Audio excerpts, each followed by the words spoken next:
Hey there, YouTube. WhiskeyCactus here, welcoming you back to our Heart of the Woods Let's Play. This is episode number 12, and last time we, something happened last time. We finally did the thing. We finally, hooked up. So Maddie and Abigail are now an item, which is adorable. It was very, very adorable. But you know, there's some bad feelings right now, and it's very ominous, and they have headaches. Ghosts shouldn't have headaches. So what's up with that? Let's dig in and find out.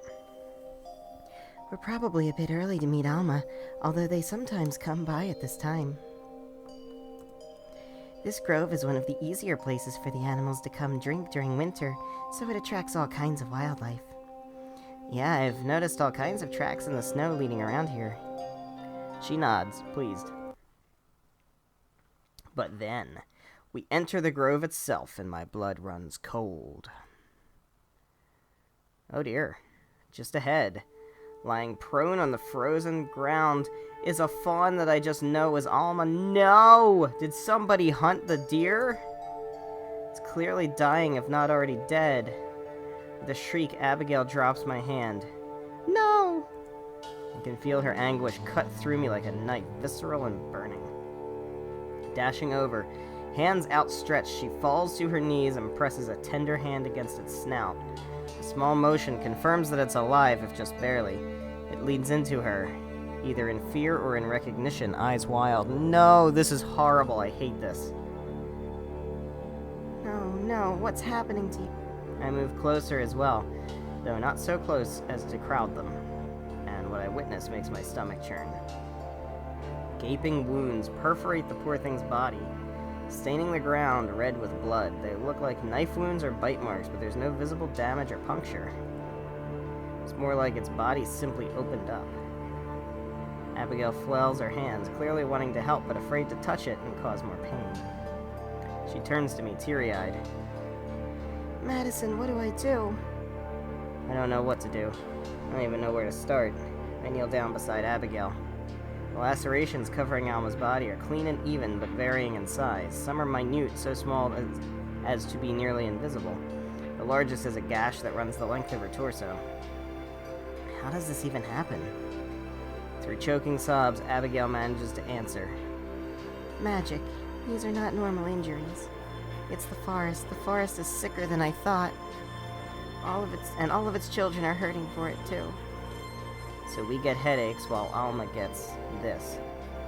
I shudder. Is it random? Could it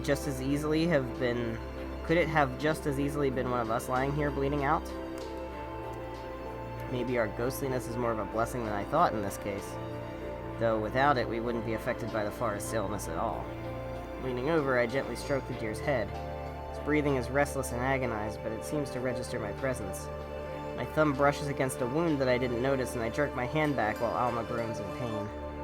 I'm sorry. The deer's blood is viscous, unnaturally so, and slick like motor oil. It sticks to my fingers, stretching and webbing. It's neither warm nor cold. It's unnervingly neutral. I try to rub it off in the snow, but my fingers pass through the ice and dirt, of course. My hand trembles with the disgusting feeling that I'll never be clean again. Well, this is a hell of a way to start an episode. Abigail is still beside herself, wringing her hands impotently. There's nothing that either of us can do. Just sit there and wait as Alma passes away in agony. But then, a tremor reverberates through the clearing. The ground shakes, and snow is rattled from the branches. Fairy baubles dance up and down. Abigail and I both face the forest in the direction of the sound, already knowing what's coming. The forest spirit strides into view, as tall as the trees, but no taller. Hey, dude. You gonna help us out and fix shit? It brushes past trees, with no notice of the branches and snow that it disturbs. As it draws into the clearing, it acknowledges us with a level gaze. It's been a while since Abigail and I have been by to see it. The deer looks up at the forest spirit with pained recognition, its eyes wide and breathing shallow in pathetic relief. Abigail looks up at it too, tearfully, clearly glad to see it. The spirit looms closer, its great presence alone seeming to revitalize the air around us. My headache vanishes in an instant. The spirit stretches out one immense finger, drawing from head to tail across the deer's mangled body. The two lock eyes, and as the spirit retracts its hand, it curls the fingers inward, calling Alma to it. In one motion, the deer's eyes roll backwards as life exits its body. At the same time, its spectral form, ephemeral and perfect, rises from its corpse. Boundless as in life, it gives us one last glance, and then it springs across the fallen snow before vanishing into thin air, gone to join some spectral herd somewhere. Abby wipes her eyes of tears and stands. She moves to the spirit's side and gently pats it. Thank you. I'm glad you came. The spirit's shoulders sag, its branches hanging low and still despite the slight breeze. I notice what look like burn marks on its hide, where part of its wooden skin is blackened and dark. Without a doubt, it's Evelyn's doing as well. I'm reminded of an old man putting a child to rest. Sorrow and surely pain as well weigh heavily on it. I wonder how it knew to come. Did it feel Alma's pain, or perhaps Abigail's? Bearing the emotional weight of an entire ecosystem, my heart aches for the spirit as well as for Abigail, who seems forever hurt by her powerlessness. The spirit and I meet eyes again, and I bow my head in reverence. I don't know it well enough to speak to it like Abigail, but for Alma's sake, I'm also glad it's here. It stoops down and picks a deer's corpse. Blood now runs freely from the injuries, somehow not clotting. I have to look away. Yeah, corpses shouldn't be bleeding. Without a second thought for us, the spirit turns and leaves once more, going back the way it came. Abigail and I watch it go. In all, the encounter couldn't have lasted more than a minute or two. Long after the last of its footfalls have faded away, Abigail and I sit in silence. I hold her close until finally we return to the church. The rest of the day passes quietly, the earlier euphoria of our relationship being overshadowed by fear of the shifting forest. Although Abigail is never more than an arm's reach away from me, and usually closer, she's nearly silent. Our headaches return not long after leaving the fairy clearing, stronger than before. Now some combination of pain and sorrow keeps us both quiet. At some point, I reach for her hand out of habit. And that's when it happens. What? My hand passes right through hers as if she isn't even there. Abigail? I say the first thing that comes to mind. With a fright, she leaps up, searching around for the source of my panic. It seems she didn't even feel it. Look. I reach for her hand, and once again it passes right through, just like when we first met, before we could even speak with each other. She understands instantly. Oh no. Oh no, no. What's happening? Are you okay? Do you feel any different? We don't know enough about magic to even start to guess why this might be happening to her. Should we take you to the forest spirit, or get you some rest, or... Madison, it's not me. What? It's you. I look down at myself. Sure enough, my whole body is slightly transparent. I can see the floor of the church through myself. Oh boy. Vertigo hits me and I stumble. Abigail lurches forward to catch me, but of course she isn't able to. Dread fills my heart. Please no, not again. Oh, what do I do? I slap my hand, a pathetically ridiculous action. I can't even feel it. My own hand goes right through me. Shaky, Abigail stands up, holding her head. Something's happening to the forest. This must all be connected somehow. It's simply impossible otherwise. What could Evelyn be doing? I know that she has to be involved. I don't even have to ask. I have no idea, nor do I know why she's choosing now of all times to do it. Do you think the forest spirit can help us? Forest spirit is all I can think of. The only ally that we have. At least it's a powerful one. Abigail looks away. I'm sure the spirit was her first thought, too. Perhaps we can try. Oh boy. Wordlessly, she heads out of the church and I follow behind her. The happiness and joy that we shared so recently has evaporated entirely. I wish that life, whatever form it takes for us, could just slow down. That we could have more than a moment to rest. But I know that's impossible while Evelyn is still out there. And I know that one way or another, we're going to have to be the ones to deal with her. But what I don't know is if we even have a chance. Alright. Now what? Do you know what's going on? Has something like this happened to you before? It hasn't. This is the first I've seen of it, but I think I know. I think that the forest is having trouble keeping you here. The magic is getting weaker, too. So does that mean that... I leave the implication unspoken. Abigail halts in her tracks, facing me with a fiery determination. No, I won't let anything bad happen to you. Not again. I promise, Madison. I don't know if she has the power to keep that promise, but I can only hope so. Okay, excuse me, I trust you. I really do. Believing in Abigail is my only option, but even if it weren't, it's like she said, together we can get through anything. Try not what it would mean if I'm wrong. I'm not even totally sure myself. Would I just cease to exist? Go on to an afterlife? Something else? None of the options are especially appealing, and I know that dwelling on them will only make me feel worse.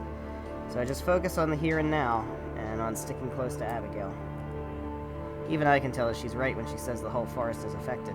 Aside from the harsh winds, everything else feels subdued somehow. The trees don't seem to stand as tall, and the leaves and needles look dull even by wintry standards. What little sunlight there is feels dreary rather than bright. Light snow falls from the sky, but the heavy clouds overhead promise more, and soon. Oh dear. Oh dear, things are getting heavy. It occurs to me that we've been walking longer than we normally have to. Instead of changing the forest path to get us there quickly, we're following the regular route through the trees. Hey, why aren't we taking the shortcut through the forest? Is it too sick to let us do that? Wringing her hands, Abigail looks away. It's more that I'm afraid to try. If I push myself too hard, then... She leaves the consequences unspoken. I can imagine what they might be. The same as what's happening to me, or worse. Whatever exactly that is. Yeah, I hadn't thought of that. It's okay, take as much time as you need. It's been so long since I visited the spirit. Our brief moment in the grove with Alma was the first time in days. Wonder if it's missed me. Of course it has, who wouldn't? Aww. You're far too sweet, Madison. She nuzzles her head against me. I thought she couldn't do that. I thought you were like...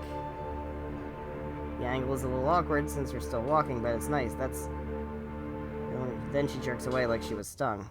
Oh. Okay, there we go. I was gonna say, that's inconsistent. Oh, you're back. Back? Her hand envelops mine, smooth and soft like always, rather than passing through me. Oh. Well, that's good. Just because she can, she leans forward and gives me a quick peck on the lips. Guess we better have sex while we can. I mean, never mind. I was so worried. Me too. I rub my arms and sides, making sure that I'm all there. Everything seems to be in order. Oh, hopefully it's permanent. Indeed, it's not too much farther to the spirit either. We should hurry, but first sex, just in case.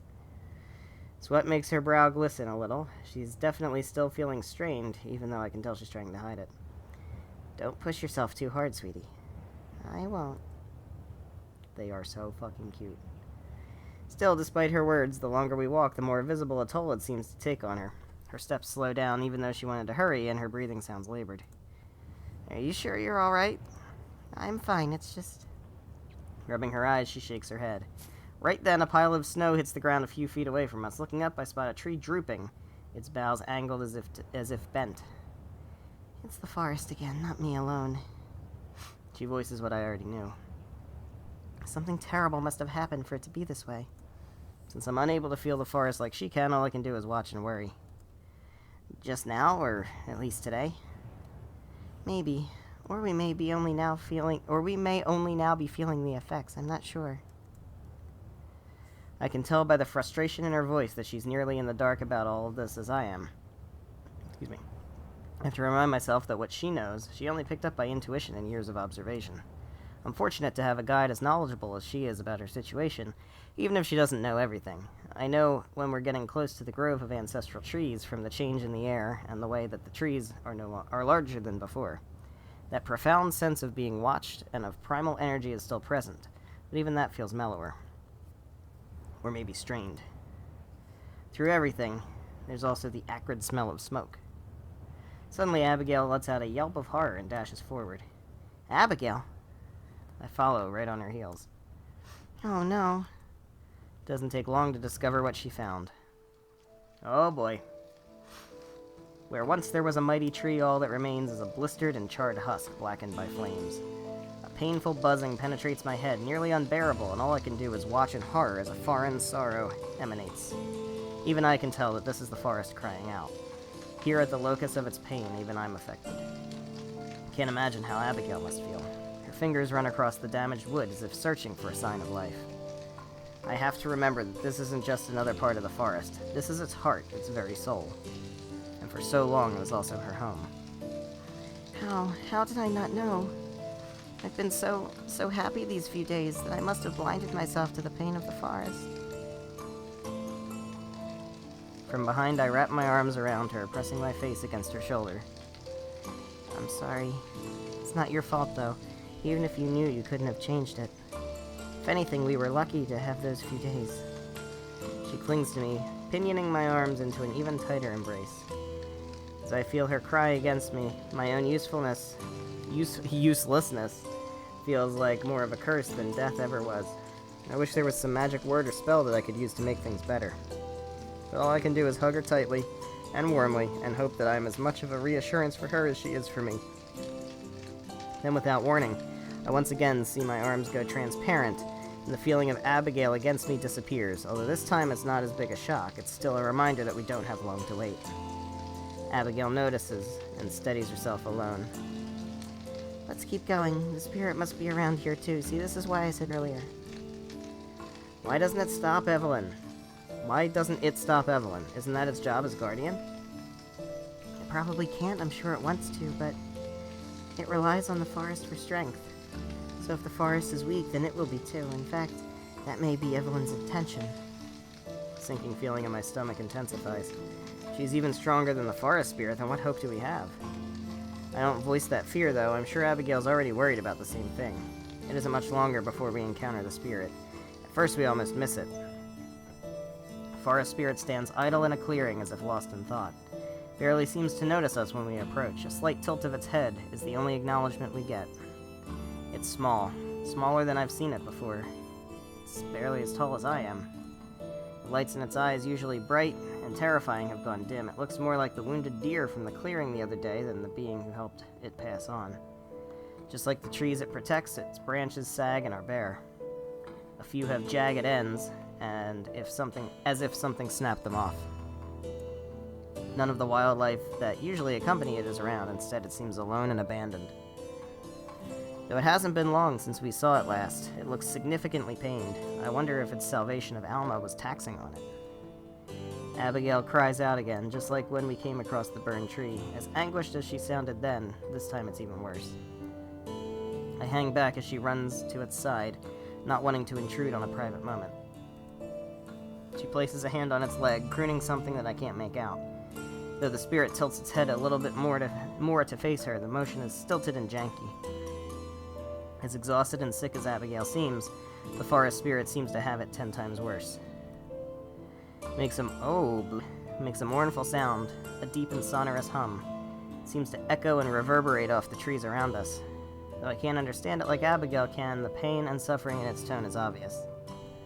Abigail presses a cheek against it, patting the creature gently the same way she sometimes comforts me. I look down at myself. Shimmery and transparent, and I'm pretty sure we won't be getting any assistance from the spirit. A wave of nausea hits me as I ponder just what that means. I don't have any backup plans. If Abigail does, she didn't mention them. It's my only choice to just stay like this and hope my condition doesn't get any worse. Ever since I came here to the forest, it's felt like I haven't had any control over my own fate, and I can't help but worry this will be the final nail in the coffin, perhaps literally. I fidget, adjusting my scarf and hood and glasses countless times. Abigail remains close to the spirit, pacing slow circles around it as she talks to it softly. I wonder what she's saying. Sometimes the spirit will hum or make a gesture that could be a nod. All the while I keep my respectful distance. At some point I realize that it's snowing. I don't know how long it's been going on. As some of the snow settles on the spirit's broad shoulders, it doesn't look festive or pretty, it just looks pitiful. The spirit sags, bearing the weight of the world. I'm not sure how long I wait, but I don't rush Abigail at all. This could be the last opportunity she has to speak with the forest spirit, judging by its condition. I'm sure she's thinking the same thing. I flip between solid and intangible so many times that I stop keeping track. I just watch the two of them. Finally, Abigail pulls herself away from the spirit. She approaches me, looking like she wants to say something but doesn't. Her eyes say it all, though. I try to hug her, but she softly shakes her head and instead escorts me away, back into the woods. Though she never looks back, I do, just once. Spirit's lonely eyes watch us go. Well, that's fucking depressing. Damn. Heavy snow batters us while we walk. Though of course its chill doesn't reach us, our visibility is effectively zero. Too weak to even alter the path of the forest, Abigail clings to my side, trusting me to lead us back to church.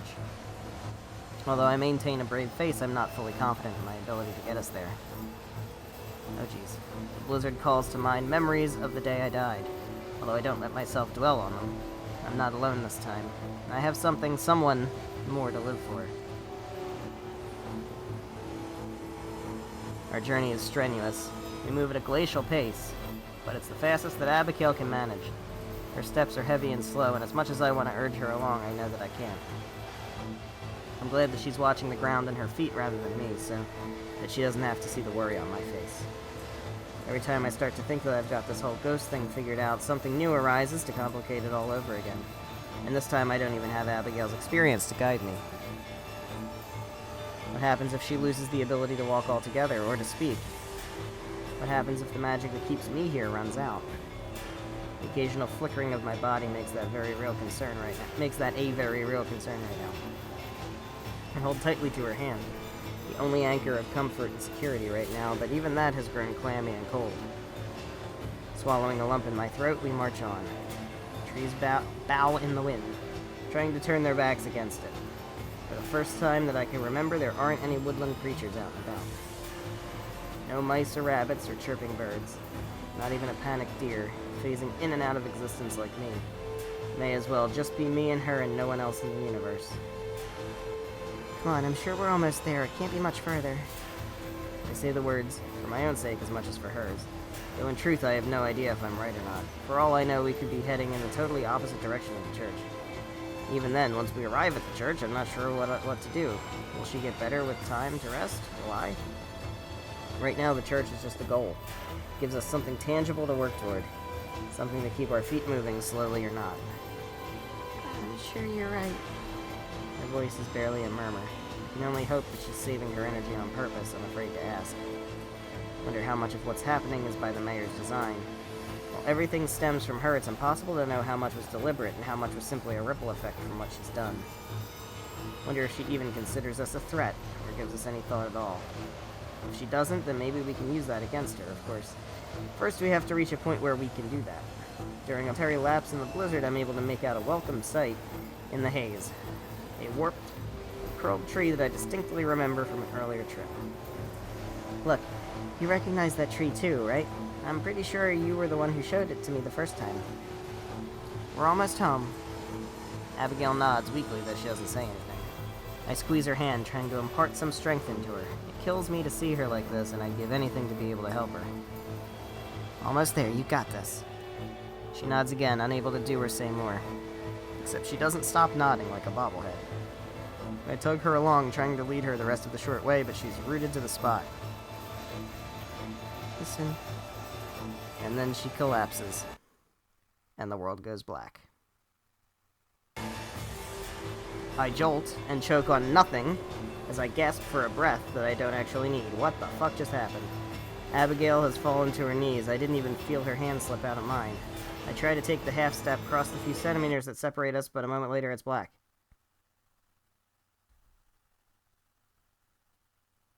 It takes me a moment to understand, and I immediately wish that I hadn't. Her consciousness is going in and out.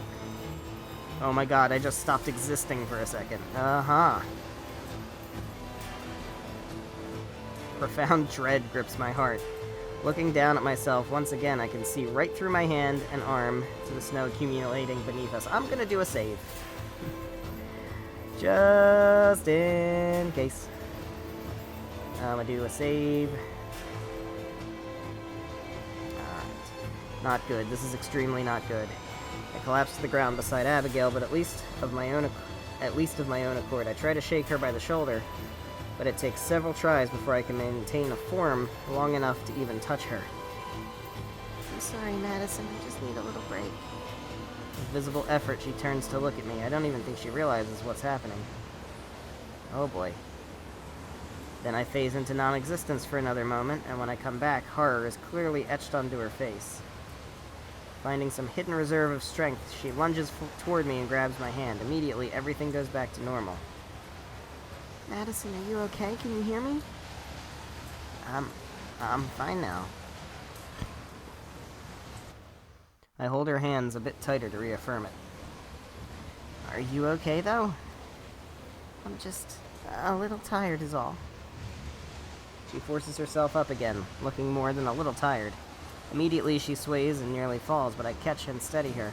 She leans into me, and I pull her into a hug. I'm sorry. I'm so sorry.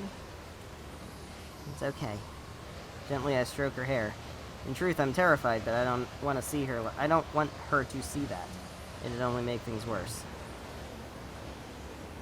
Guide Abigail over to a fallen tree where we can sit down, indifferent to the blizzard. Even though the church isn't much farther, I don't want to push her too much right now. I wrap one arm around her as we sit, and I hold her close. Where can we go for help? Maybe if the forest spirit sees how rough it is for us. She shakes her head. Believe me, it would if it could, but I fear that it's even weaker than I am right now. It's much more in tune with the forest than me, so it's suffering the effects even more strongly. All of this because Evelyn killed one tree? It wasn't just any tree. It was one of the ancestral trees, the oldest one. They're the heart of the forest. All of its strength comes from them. I can't pretend to understand their importance, but I know that Abigail isn't exaggerating. Not at a time like this. So what do we do? There has to be some sort of solution, right? Can we plant another tree or something? Even as I say it, I know the idea is ridiculous. We don't exactly have the centuries it would take for a new tree to grow up as big and strong as the one that was killed. The forest spirit is supposed to become the next one. All of the ancestral trees were once spirits like the one you've met. What's stopping it, the mayor? Her hand clenches around my shoulder, where she was holding on tightly. That's right, I hadn't even realized. Realized what? Groaning, Abigail sits up straight. So long as we're close like this, it seems like I'm able to maintain my physical form. The spirit can't pass on its own. It needs the help of a fairy queen. That's one of her duties to the forest. But there's no fairy queen right now. Yes, which means that there's no one to complete the ritual. Oh, no. Oh, that's sad. So she's gonna have to become the fairy queen. The rest goes unspoken as we both come to the same realization. An awful one. Madison. I know. There aren't any other options, are there? None that I know of. I close my eyes and take a deep breath, heading off the wave of fear that I know is coming. I'm sorry again, It's okay, you don't need to apologize, really. But... Taking both her hands in my own, I turn to face her. Understanding, her eyes close halfway as her lips part to meet mine. Part of me wishes I could spend an eternity like this, together, warm, with the woman I love. But even that isn't an option anymore. Our kiss ends far too quickly, although I'm not sure it could ever have been enough. When we part, there are tears on Abigail's face. I'm not sure if they're mine or hers. It'll be okay somehow, I know it. I'll be with you no matter what. I know, thank you. Seriously, I couldn't do this without you. I love you. I love you too. Oh my god. As one, we turn and face the forest again, putting the church behind us. Resigning myself to what comes next, I point in the direction we need to go. Let's go visit the fairies. I'm sure they're still looking for a new queen. Oh dear. Once again, we reach the grove where the fairies nest. It occurs to me that this is the only part that seems unaffected by the forest sickness. The trees are just as vibrant as ever, and the pond is just as crystal clear. Let's go ahead and do another save. Alright. Coronation is the name of this sub-chapter.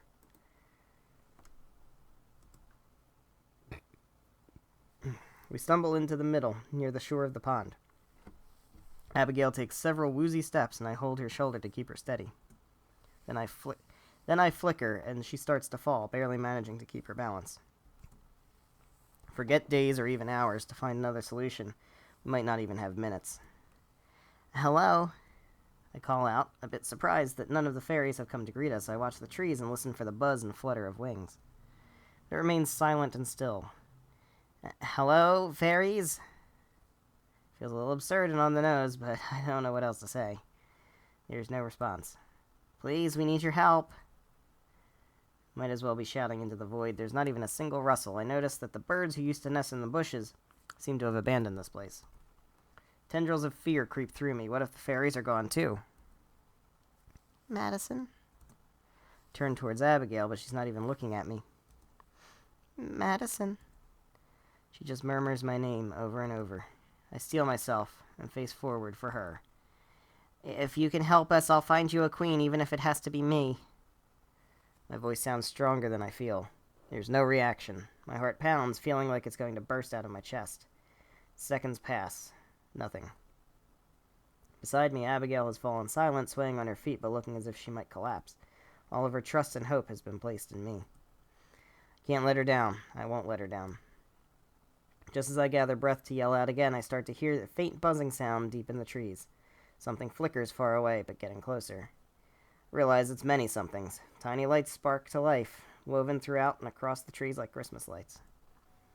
Those and the growing buzzing herald the arrival of the fairies. They burst from the trees as a swarm, nearly enough to darken the sky overhead. Like before, 3 break apart from the rest and swoop toward us. I recognize them as the 3 I spoke to before, the ones I named Hay, Anon, and Frio. You're back. To be queen? We've been waiting. They watch inquisitively while the rest of the swarm hover overhead. It isn't what I want. I still barely know what being a queen would entail, much less a fairy queen. All I have is one short vision. It's not like I have time to research or to learn. There's not time for anything else. It's this or disappear forever and leave Abigail to whatever fate she's suffering. Of course, that's not an option I'm even willing to consider. I put on the sternest face I can and lock eyes with the fairy in the middle. Only if you can help us. Wordlessly, the 3 fairies dart forward, inspecting Abigail and me. They communicate silently with each other, leaving me to wonder what they're saying and thinking. A minute later, they return to their position in front of my face. Name your terms. But are you sure? We think we know. If you make us human again and stop whatever it is that's happening to us, then I'll make sure you have a queen, whether it's me or someone else. A queen? Who else could it be? We've spent so long looking. There's not much time left. For you or for us. Wait, what do you mean? What are you running out of time for? She'll make her move. Haven't you seen? The moonsick one. Moonsick, there's that word again. Moonsick one? You mean Evelyn? Evelyn.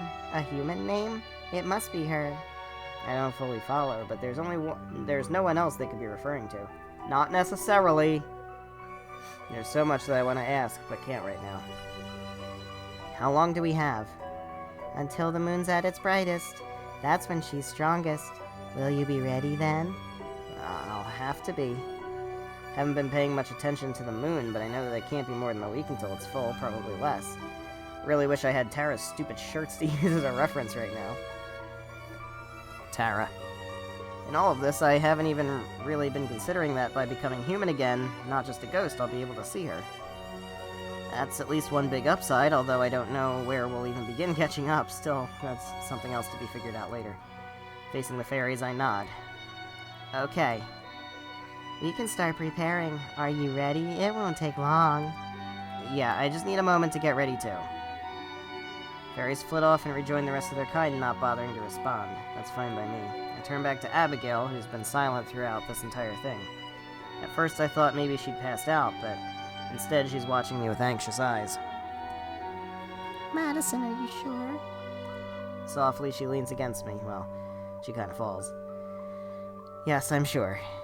Fairies have all gathered near the pond, close to one of the trees. They watch us intently, ruining the chance of any private moment. I kiss Abigail's cheek and feel her nuzzle against me for just a moment. I love you, Madison. She says it with more strength than she's been able to muster so far. I love you too. We look into each other's eyes for one last moment, then I turn and stride towards the fairies. I don't let myself look down, I don't let my hands shake, I keep my steps measured and even. I only glance back once to where Abigail is watching me.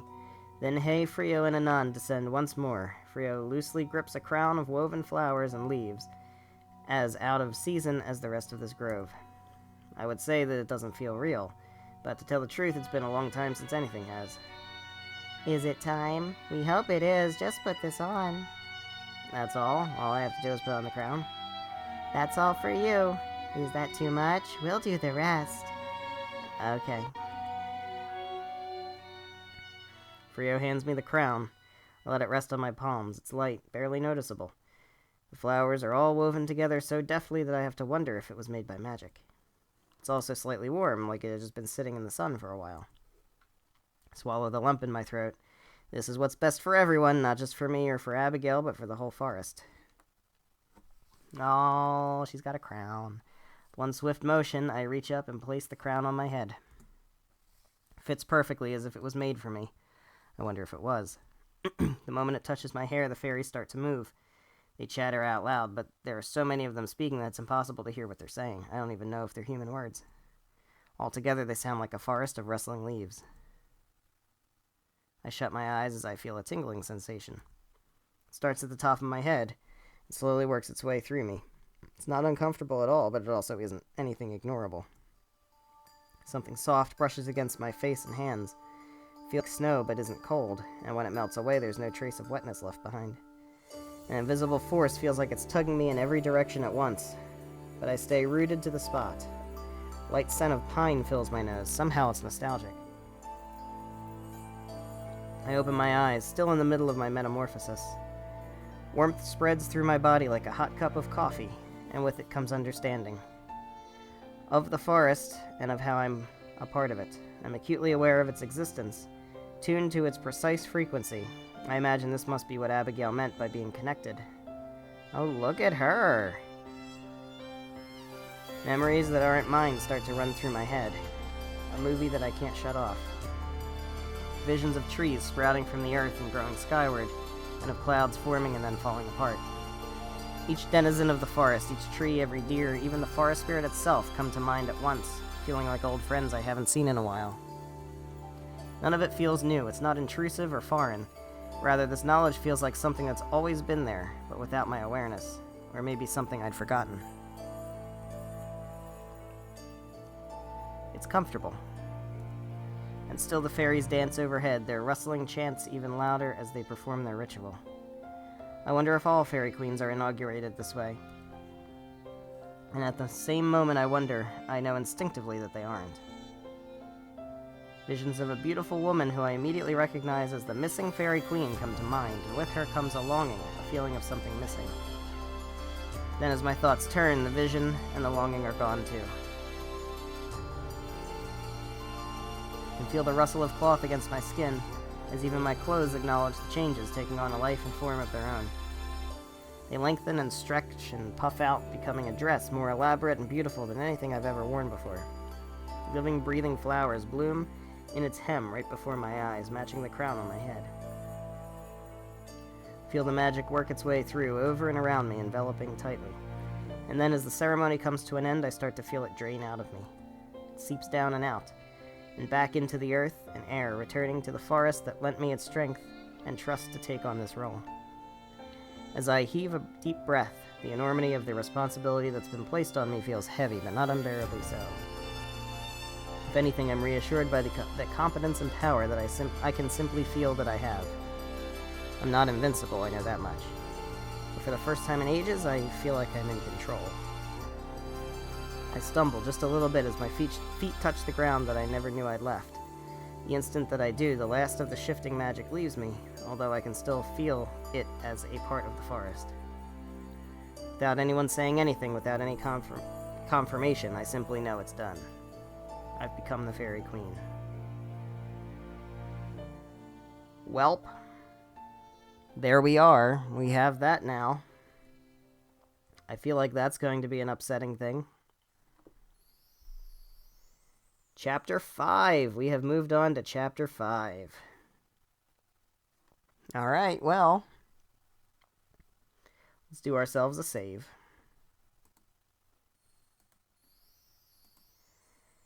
Learning to breathe again. Chapter 5. My first steps as Fairy Queen are shaky. At any moment it feels like my legs might give out from under me. Yet at the same time I feel a strange sort of confidence and inner strength. I don't know if magic literally courses through my veins or not, but it feels that way. So I'm assuming she is now part of the forest and can never leave. I would imagine that's the consequence of this. My next few steps as Fairy Queen are easier.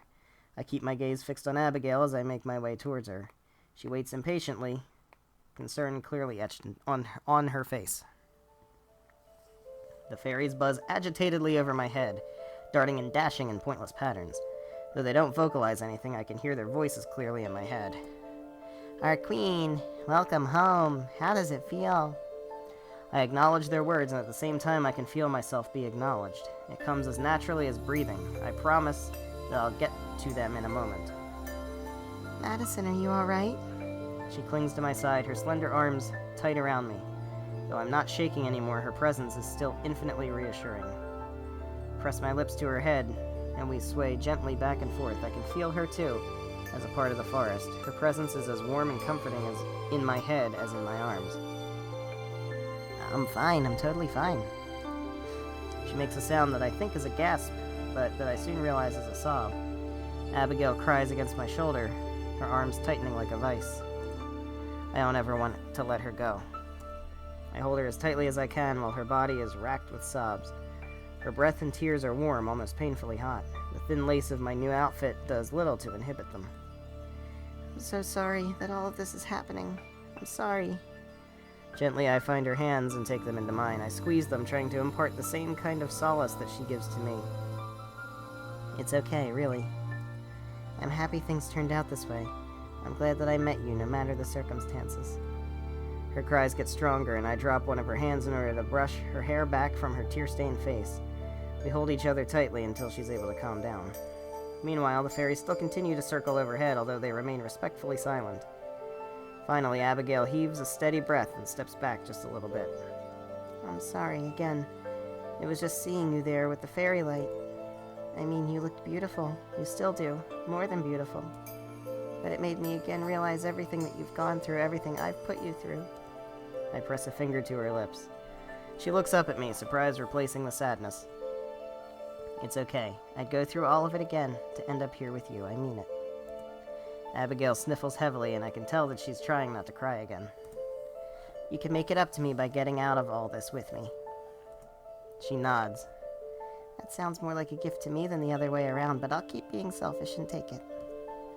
Good, I want you to be selfish. No. Part of me thinks maybe everything's gonna be okay. We kiss quickly and briefly, then separate. I look up at the fairies above me, who are glad to be noticed again. Thank you for saving me like this. I owe you my life. Somehow I've ended up owing my life to way more people than I ever expected to. You have 3 days to keep it. That's right, you're running out of time. We can't wait much longer. I know, I'll find a queen for you. I know that it won't be as easy as I make it sound. After meeting some of the Eisenfeld locals, I don't get the impression that any of them would be interested in the offer. Still 3 days to figure it out. We'll be waiting. We know we'll see you again, with a new queen or not. The ritual finished, the fairies quickly disperse back into the trees. I'm glad there's no more ceremony or ritual to go along with my transformation. Alone with Abigail once more, I head to the shore of the pond so that I can finally get a full glimpse of myself. I can barely recognize my own reflection. The girl staring back at me from beneath the water, what? Oh, that's lace. I was gonna say, what the hell's up with her arms? Beneath the water looks much more suited to the position of queen than I expected. She looks calm and confident, like she's unafraid of whatever happens next. I hope I'm not just fooling myself. I turn this way and that, admiring my new outfit. Atop my head, the flower crown that the fairies gave me fits comfortably. Wonder if it's meant to tempt me into staying. Abigail moves closer, peering into the water with me. Our reflections next to each other serve as a visible reminder as to why I can't stay. comfortable and satisfying as this newfound gift is, I have no desire to keep it at the cost of our freedom. I'll get us out of this. Are you ready to go? I am. Okay, first things first. We need to get in touch with Morgan and Tara. They probably know more about the mayor than we do. It'll also set my mind at ease a lot. There's so much that I need to say to Tara. Even if I spent all 3 of our days just talking with her, that still wouldn't be enough time. How will we do that? Going into the village would be far too dangerous. We don't have to, we just have to get to the cabin. I flex my fingers, still acutely aware of the magical tingling. And that's easy like this. Abigail runs her fingers over mine, her skin angelically soft, like always. Alright, I trust you. I curl my fingers, squeezing her hand again. Thank you. Speaking of which, there's something I think we should do. Sex? I pause a moment, while she waits expectantly. Much like the way my coronation just ended, what I'm about to say seems unceremonious. It's sex! I think I can return us to the physical plane, too. Both of us. It takes a second for the implication to sink in before Abigail's eyes grow wide as saucers. Madison, are you sure? Her hand clutches her heart. Yeah, I can't explain how I know, but I just do. There's a lot of stuff that I can do now. But that way, you'd be able to walk with Tara and Morgan too, and I know that we'll need all the help we can get at the end. I keep banishing thoughts of what the end will be, because there's only one way that this can end, putting a stop to Evelyn once and for all. I don't need that weighing on my mind along with everything else right now. I understand. You know that I wouldn't just abandon you, Madison. I know. Abigail takes a deep breath, steadying herself. Okay, I'm ready. Well, there we go. Silently, I step forward, taking her other hand in mine as well. I close my eyes and bow my head, and I feel her do the same. I can feel the magic course through me and out of me, spreading like vines from my fingers. It affects both me and her, taking our very forms and rebinding them to the mortal world where they belong. I feel Abigail tense up, and hear her breathing getting shallow. Still, I keep my eyes closed, willing the magic to continue working. It obeys my whims effortlessly. And then after a minute that feels like an hour, the flow of magic slows and then stops. I open my eyes. Abigail is still there, her hands warm in mine. Her eyes slowly open as well, meeting mine. This close together, I can feel her breath warm against my face. How do you feel? A light breeze blows through. For the first time in 200 years, Abigail's gown sways in the wind. Oh my god. It's cold, she says, and laughs, pressing herself even more tightly against me. Abigail shivers, her teeth begin chattering within seconds of her transformation. Despite how poofy it is, her gown really isn't very warm at all. Fortunately, the chill doesn't bother me. It wouldn't make sense for a fairy queen to be susceptible to the cold. But taking care of Abigail is a pressing matter. Let's go to the cabin. I can get us there quickly. She just nods, wrapping her arms tightly around her. I hug her tightly as well and access the magic once again. This time I'll use it to transport us across the forest to its very boundary where the cabin is, and where my powers stop being useful. Since the cabin and the village are technically outside the bounds of the forest, once I step past the trees I'll just be a regular ghost again, at least until I go back into the forest. So I can't get too far away. If Evelyn were to find out where we are, or make some move against us, I'd be powerless to stop her. Better to not even give her that opportunity. Alright guys, I think this is a good spot to go ahead and end off our episode, so thank you so much for watching. If you enjoyed, please be sure to leave a like and a comment down below, and make sure you're subscribed for more Heart of the Woods. Things are getting really interesting now. Madison has become the fairy queen temporarily, until she finds a new one. And, that's gonna be very interesting. Kind of just trying to think, because I would imagine it's not gonna be Morgan or Tara, so maybe it's the cat, maybe it's Gelladora, I don't know. I don't know what's gonna wind up happening. But, next time, we are going to, keep on going, and see if we can make contact with Morgan and Tara and hatch a plan to take out Evelyn once and for all. So I hope you're excited for that. I know I am. I will see you in the next episode. Goodbye.